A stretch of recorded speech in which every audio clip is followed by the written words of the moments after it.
যে বিশ্বে যখনই কোনো পরাশক্তি আত্মপ্রকাশ করেছে তখন একটা বড় যুদ্ধের প্রয়োজন হয়েছিল। যেমন প্রথম বিশ্বযুদ্ধ, ওই সময় সারা বিশ্বে দাপটের সাথে কয়েকটা কান্ট্রি রুল করতো, তার নাম জার্মানি, একটা হচ্ছে ব্রিটেন এবং রাশিয়া চেষ্টা করেছে। তাদের পরে যখন অটোম্যানদেরকে পরাজিত করা হয়েছে তখন নতুন শক্তি হিসেবে আত্মপ্রকাশ করেছে ইউনাইটেড স্টেট। তার আগ পর্যন্ত কিন্তু মানুষ তাকে খুব একটা চিনত না। বিশ্বের পরিবর্তনের জন্য একটা বড় যুদ্ধের প্রয়োজন হয়। তো সিরিয়ার অবস্থা যখন খারাপ ছিল, আমরা মনে করছিলাম যে হয়তোবা নতুন কোনো রুলিং স্টেট পৃথিবীতে আসবে। তো তখন হয়নি, আলহামদুলিল্লাহ। এখন এই ইস্যুটাকে কেন্দ্র করে মনে হচ্ছে বিশ্বে আরো একটা নতুন চালিকা শক্তি স্টেট আসতে পারে। সেটা কে, আমরা একটু অনুমান করবো আজকে।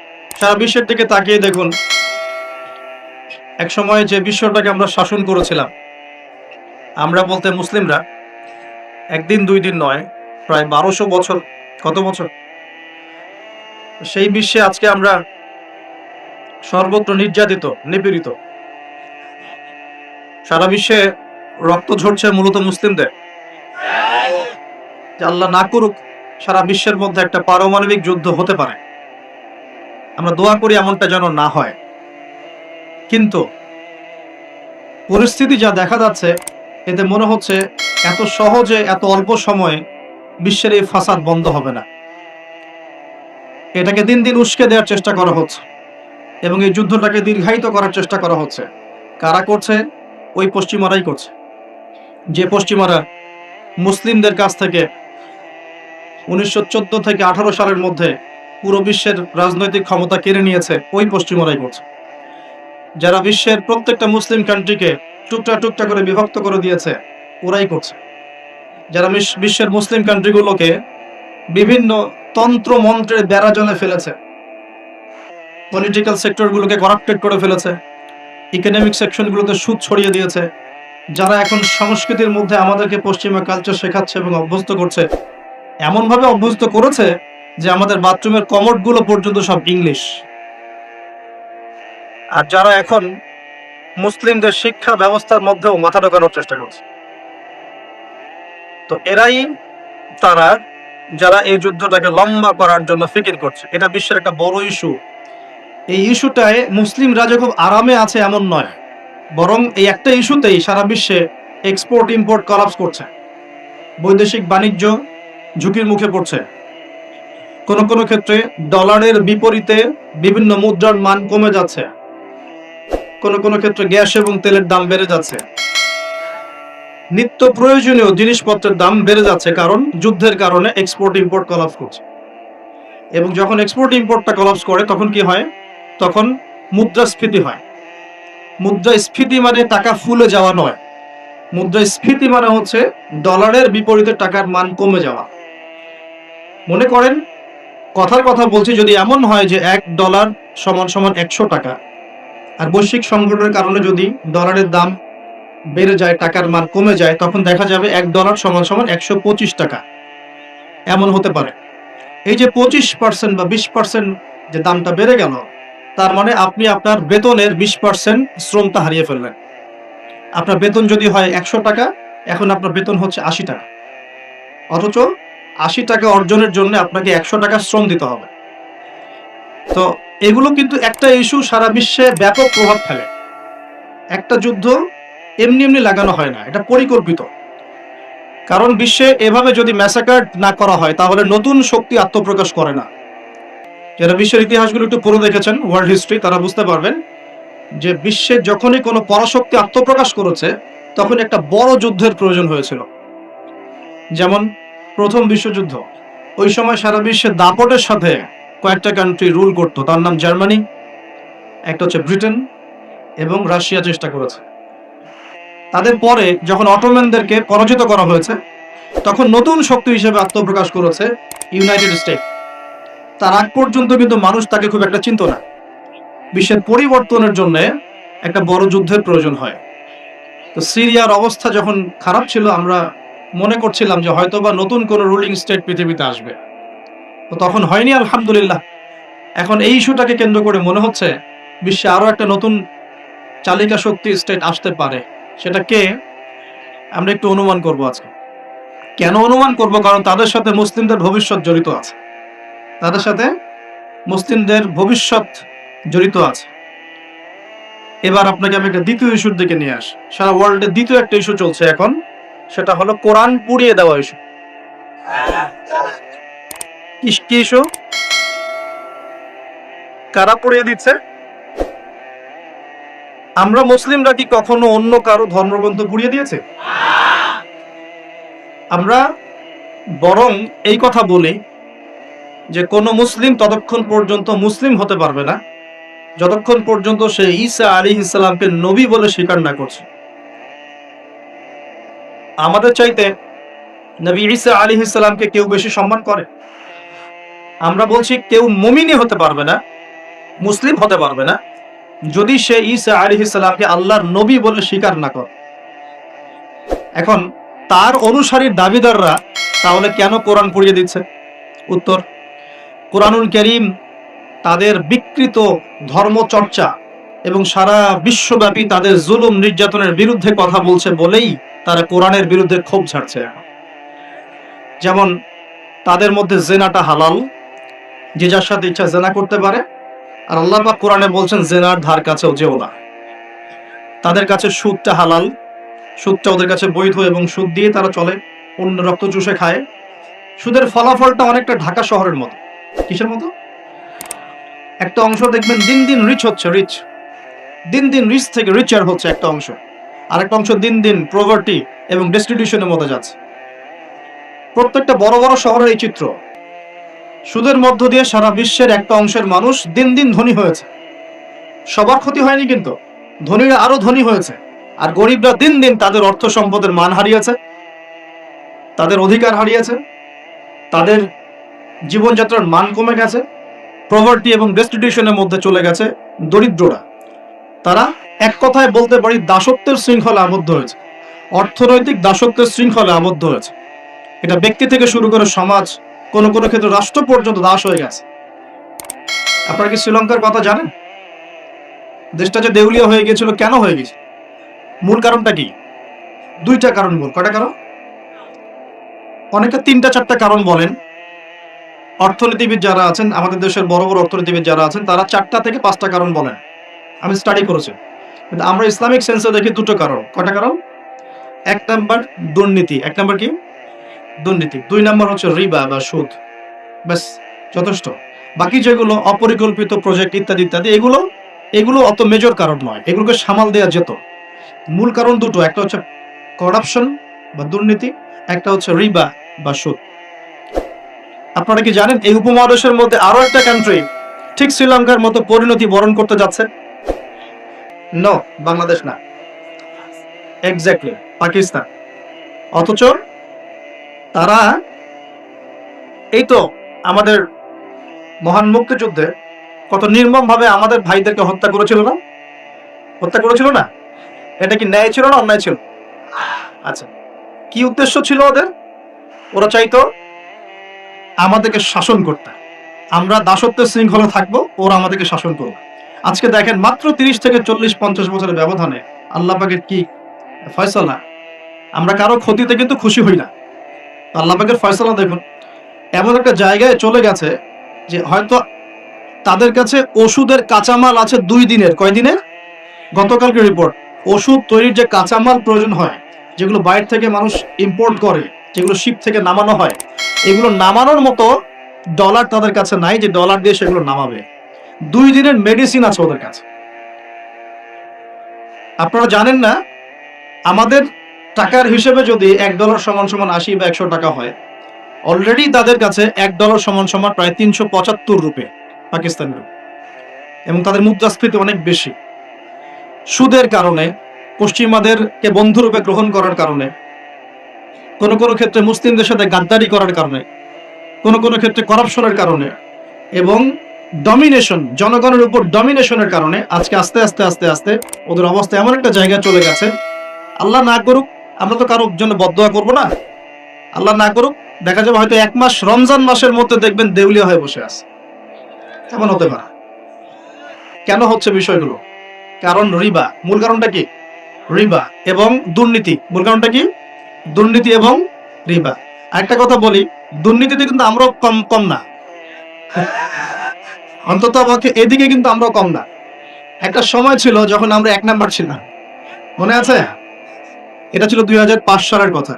কত সাল? 2005 সাল। এখন কত? 2023। এখন আমাদের অবস্থা মাশাআল্লাহ আগের চেয়ে কিছুটা ভালো হয়েছে। এখন আমরা এই যে কারেন্ট অ্যাফেয়ার্স, যারা তোমরা পড়াশোনা করো, বিসিএস কোচিং করছেন, আপনারা জানবেন এখন আমরা কত নাম্বার? 13 নাম্বার। কত নাম্বার? 13 নাম্বার। কিছুটা তো উন্নতি হয়েছে। 1 নাম্বার কে জানেন দুর্নীতিতে? কোন কান্ট্রি? সুদান, দক্ষিণ সুদান। কোন কান্ট্রি? দক্ষিণ সুদান কি মুসলিম কান্ট্রি না মুসলিম কান্ট্রি? মুসলিমরা টপে কেন? দুর্নীতির সাথে মুসলিমদের কোনো সম্পর্ক থাকার কথা কি? তাহলে আমরা টপে কেন, 1 নম্বরে কেন? দক্ষিণ সুদান 1 নম্বরে কেন? ওরা কি মুসলিম না? তাহলে শুধু লা ইলাহা ইল্লাল্লাহ মুখে বললেই মুসলিম হওয়া যায় না, যতক্ষণ পর্যন্ত না মানুষ কোরআন এবং সুন্নাহকে আমল করে দেখাচ্ছে। আপনারা কি জানেন সবচেয়ে কম দুর্নীতিপূর্ণ কান্ট্রি কোনটা? জানেন? ডেনমার্ক। হ্যাঁ, কে বলেছে? ডেনমার্ক। তার সাথে আরো একটা কান্ট্রি আছে, তার নাম হচ্ছে নিউজিল্যান্ড। কোন কান্ট্রি? এই দুটো কান্ট্রির কোনটাই কি মুসলিম কান্ট্রি? তারা কি লা ইলাহা ইল্লাল্লাহ বিশ্বাস করে? তাদের সংবিধানে কোরআন আছে, তাদের আমলের মধ্যে রাসূলের সুন্নাত আছে, তারপরেও তারা দুর্নীতি মুক্ত হলো কিভাবে? তার মানে ওই শিক্ষাটুকু তারা ঠিকই কোরআন সুন্নাহ মোতাবেক আমল করেছে, শুধু মুখে লা ইলাহা ইল্লাল্লাহ হয়তো পড়ে না। তাহলে আমি এতটুকু বোঝাতে যাচ্ছি তারা কেন কোরআনকে বিরোধিতা করছে, কেন কোরআনকে পুড়িয়ে দেওয়ার চেষ্টা করছে। কারণ কোরআন এইসব অন্যায়ের বিরুদ্ধে কথা বলছে। এক, কোরআন সমকামিতার বিরুদ্ধে কথা বলছে। কোরআন সমকামিতার বিরুদ্ধে কথা বলছে, আর তাদের কাছে সমকামিতা হচ্ছে বাক স্বাধীনতা। একটা ছেলে চাইলে একটা ছেলেকে বিয়ে করতে পারে, একটা মেয়ে চাইলে একটা মেয়েকে বিয়ে করতে পারে। বলে নাউজুবিল্লাহ। আসলে বিয়ে তো ওখানে প্রয়োজন নাই, ওখানে প্রয়োজন সেক্সের। কিসের প্রয়োজন? সেক্সুয়াল সম্পর্ক। বিয়ের কোনো প্রয়োজন নাই। তারা ওখানে অবাধ এভাবে বিকৃত যৌন চর্চা করে, যেটা কোরআন সরাসরি হারাম করেছে। বরং কোরআন বলছে এমন পাপের কারণে কওমে লূতকে যে শাস্তি দেয়া হয়েছে, এই শাস্তি মহাবিশ্বে কাউকে দেয়া হয়। বলেন নাউজুবিল্লাহ। কওমে লূতের নাম তো শুনেছেন? লূত আলাইহিস সালামের কওম। এই কওমটাকে যখন আল্লাহ পাক ধ্বংস করেন, তখন মাটিটাকে উপরে উঠিয়েছিলেন, জমিনটাকে উপরে উঠিয়েছেন, উঠিয়ে আকাশ থেকে পাথর বর্ষণ করেছেন। বর্ষণ করার পরে আল্লাহ পাক উল্টা দিকে জমিনটাকে ধসিয়ে দিয়েছেন। এভাবে আল্লাহ রাব্বুল আলামিন কোন কওমকে এর আগে ধ্বংস করেন। আর কোন কওমকে আল্লাহ পাক সবচেয়ে বড় শাস্তি দিয়েছেন? বলেন, কওমে লূত। তো এই কওমে লূতের যে এই আপনার শাস্তি, এই শাস্তিটা কি তারা পাওয়ার যোগ্যতা অর্জন করেছে কি করে নাই? করেছে না করে নাই? এজন্যই হয়তোবা শেষ জামানায় একটা হাদিস এসেছে, 10টা বড় বড় আলামত আছে শেষ জামানার। তার মধ্যে একটা হচ্ছে বিশাল একটা ভূমিকম্প হবে, একটা পৃথিবীর পূর্ব দিকে, একটা হচ্ছে পশ্চিম দিকে, আর একটা হচ্ছে পৃথিবীর মাঝখানে। আল্লাহ রাব্বুল আলামিন হয়তো ওই শাস্তি আবার পুনরাবৃত্তি ঘটাবে। ওরা কেন কোরআনকে পুড়িয়ে দেয়? কারণ কোরআন এই সমকামিতার বিরুদ্ধে কথা বলছে, কোরআন এই সুদের বিরুদ্ধে কথা বলছে, কোরআন জেনার বিরুদ্ধে কথা বলছে, কোরআন এসব কারাপশনের এগেইনস্টে কথা বলছে। এবং কোরআন বলছে যাররা পরিমাণ জুলুম যদি কেউ কারো উপর করে, তারও শাস্তি তাকে ভোগ করতে হবে। একজন মানুষ বা একটা জাতি যদি অন্য কোনো জাতির উপর সামান্য জুলুমও করে, সেই শাস্তি আল্লাহ পাক তাকে ভোগ করাবেন কি করাবেন না? এবং সারা বিশ্বের দিকে তাকিয়ে দেখেন যে সারা বিশ্বের প্রত্যেকটা সেক্টরে তাদের জুলুম চলছে কি চলছে না? চলছে কি না? এই কারণেই তারা কোরআনের বিরুদ্ধে এত ক্ষোভ। তো এই বিষয়টা কি সারা বিশ্বে এখন হাইলাইটেড ইস্যু না? সারা বিশ্বে এই বিষয়টা নিয়ে খুব কথাবার্তা হচ্ছে না? এটাকে আমরা বলি ব্লাসফেমি, অর্থাৎ ধর্ম এবং ধর্মগ্রন্থকে অবমাননা করা। কিন্তু চিন্তা করবেন না, আল্লাহ রাব্বুল আলামিন নিজে এই কোরআন হেফাজতের দায়িত্ব নিয়েছেন। আল্লাহ পাক সূরা হিজরে বলেছেন, ইন্না নাহনু নাযালনা যিকরা ওয়া ইন্না লাহু লাহাফিজুন। নিশ্চয়ই আমি এই কোরআন নাজিল করেছি, এই কোরআন হেফাজত করার দায়িত্ব কার? আল্লাহ। এখানে আমি আপনাকে আরেকটা পয়েন্ট দেখিয়ে সামনের দিকে যাব। এবার ওই দিক থেকে চেহারাটাকে আমাদের দিকে ফিরিয়ে নিয়ে আসে, মুসলিমদের দিকে তাকান। মুসলিমদের মধ্যে কত পার্সেন্ট মানুষ এখন 5 ওয়াক্ত নামাজ পড়ে?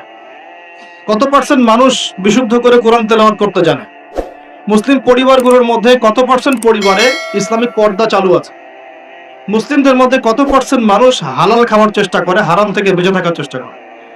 মুসলিমদের মধ্যে কত পার্সেন্ট যুবক এখন জেনা থেকে বেঁচে থাকতে পেরেছো? মুসলিমদের মধ্যে কত পার্সেন্ট যুবক 5 ওয়াক্ত নামাজ পড়, ইসলামের বেসিক জ্ঞানগুলো জানো, কোরআন তেলাওয়াত করা, হাদিস পড়তে শেখা, হাদিসের চর্চা করা, কোরআনের তাফসীর পড়া, অনুবাদ পড়া, মুসলিমরা এই বেসিক কাজগুলো কত পার্সেন্ট মানুষ করছে, এদিকে আমাদেরকে বেশি ফোকাস করতে হবে। একটা অমুসলিম সমাজ কোরআনের উপর আক্রমণ করছে, পুড়িয়ে ফেলছে, এটা বেশি কষ্টদায়ক নাকি একটা মুসলিম পরিবারে জন্মগ্রহণ করেও এই বিগত 30-40 বছরে কোরআন পড়তে না শেখাটা বেশি লজ্জা? কোনটা? এবার বলেন, একটু চেহারাটা আমাদের দিকে ফেরা নেবে, আয়নার সামনে দাঁড়াই। অমুসলিম, সে কোরআন সম্পর্কে কিছু জানে না এবং কোরআন তাদের চলমান জাহিলিয়াতের বিরুদ্ধে কথা বলছে, রাগে কোরআন পুড়িয়ে দিয়েছে। বুঝলাম কাজটা খুবই খারাপ, জঘন্য কাজ এবং নিন্দনীয়, ব্লাসফেমি। এটা সারা বিশ্বে একটা মানবতা বিরোধী অপরাধ। এই কাজটা অপরাধ কিনা? আচ্ছা, এখন মুসলিমদের দিকে তাকিয়ে দেখুন। আমি এখন মুসলিম পরিবারে জন্ম নিয়েছি, 20-30-40 বছর আমি কাটিয়ে দিলাম মুসলিম পরিবারে।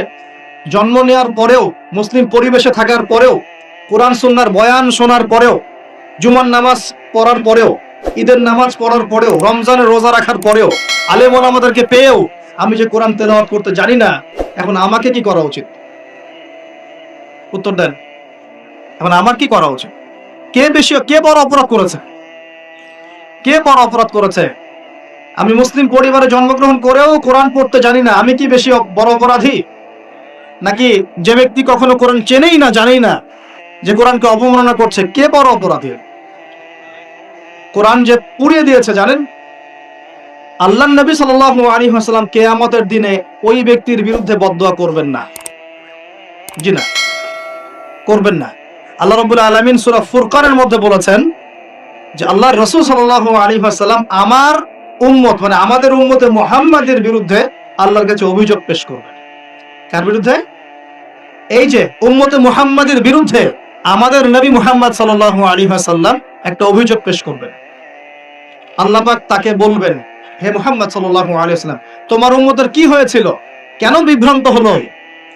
নবী সাল্লাল্লাহু আলাইহি ওয়াসাল্লাম তখন বলবেন যে ইন্না কওমি ইত্তাখাযু হাযাল কুরআনা মাহজুরা। পড়ে দেখেন সূরা ফুরকানে আমাদের নবীজি বলবেন, হে আল্লাহ, আমার উম্মত এই কোরআনকে, যা তুমি আমার প্রতি নাযিল করেছো, এই কোরআনকে অবজ্ঞা করে পরিত্যাগ করেছিল, এই কারণে তারা আজকে পথভ্রষ্ট হয়েছে।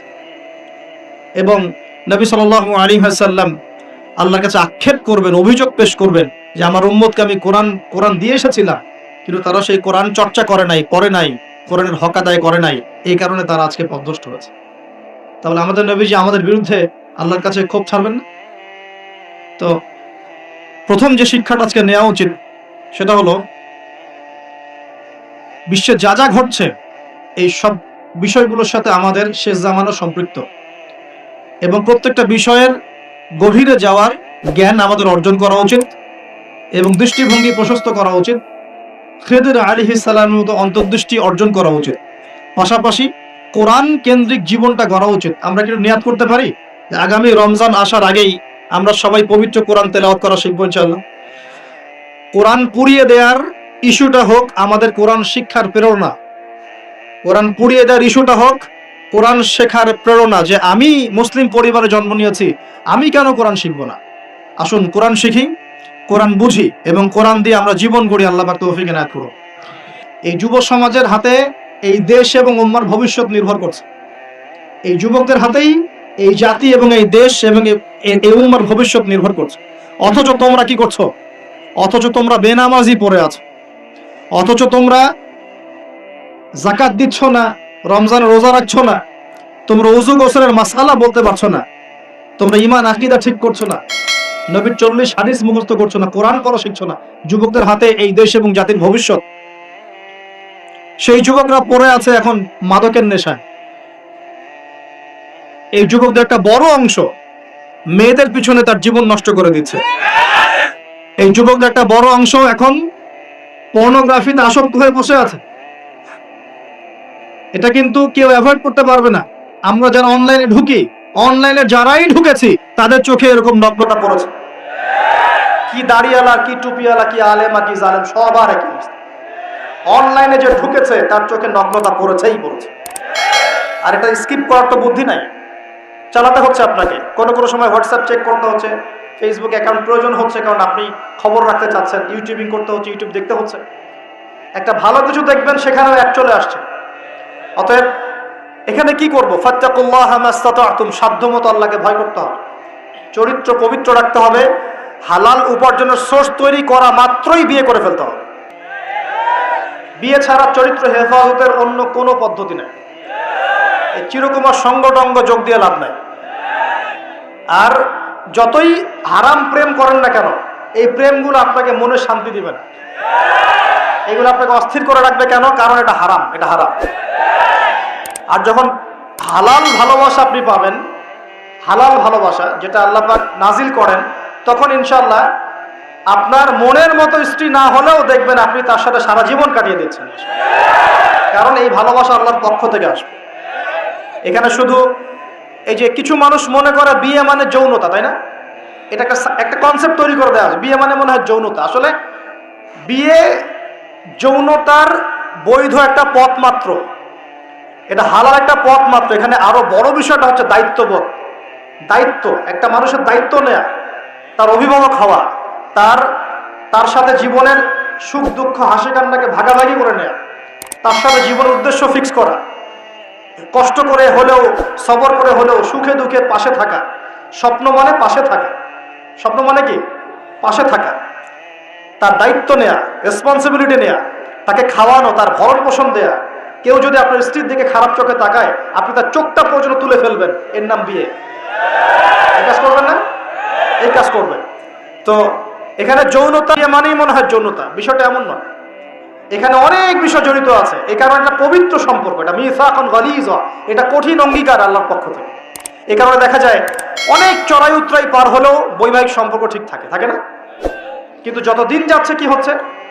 এই ভাঙনগুলো বাড়ছে। কেন বাড়ছে? বিকজ বিয়ের আগে প্রেম, বিয়ের আগে অমুকের সাথে প্রেম, অমুক জেনা, পর্নোগ্রাফিতে আসক্ত, পরকিয়া, ওই সিরিয়ালস, পশ্চিমা সংস্কৃতি, হ্যাঁ, বস্তুবাদিতায়, সব মিলিয়ে বিয়েগুলো ভেঙে ভেঙে যাচ্ছে। এখন পরিবারগুলো নষ্ট হয়ে যাচ্ছে, যাচ্ছে না? যদি একজন স্ত্রী আপনার মনের মতো আল্লাহ পাক দিয়ে দেন এবং আপনার এই স্ত্রীকে নিয়ে থাকার মতো, খাওয়ার মতো বাসস্থান, অন্ন বস্ত্রের সংস্থান আছে, সচ্ছল আপনি মোটামুটি, এবং আপনি তাকে ভালোবাসেন আপনার মনের মতো, আপনি তাকে নিয়ে সারা দুনিয়ার জীবনটা কাটিয়ে দেন, কাটিয়ে দেন। অন্য কোনো দিকে দেখতে যাবেন। কিছু বিষয় কোরআন সুন্নাহ আছে ঠিকই, কিন্তু বাস্তবায়ন খুব কঠিন। ফ্যান্টাসিতে ভুগলে হবে না, ফ্যান্টাসিতে ভুগবেন না, এগুলো কঠিন। আর এখন যে অবস্থা পড়েছে, একজন স্ত্রীকে সন্তুষ্ট করাই তো কঠিন, আর মানুষ চারজনকে সন্তুষ্ট করতে চাচ্ছে। এত সহজ না সবকিছু। এটা নিয়ে আমি আলাদা লেকচার দেবো ইনশাআল্লাহ।